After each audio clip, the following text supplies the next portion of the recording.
Bon vespre, estem a punt de presenciar el darrer toc de Fabiola, aquell que ha d'acomiadar les festes de la patrona de Maó, la Mare de Déu de Gràcia 2017. Els cavalls i els cavallers són a punt d'entrar a la plaça Constitució. Aquí seran els protagonistes d'aquest emotiu moment, però fa mitja hora han participat de les corregudes del carrer Cos de Gràcia. Allà, enguany, 19 cavallers han corregut aquestes tradicionals curses eqüestres sense cap incident.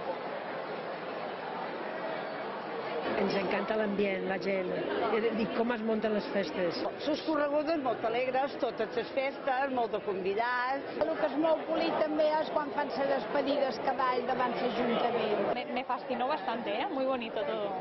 Me encanta tot, les festes de Mare de Déu de Gràcia, maonès que som, la maonesa perfecta. I ell que ve de visitant, li agrada més que jo.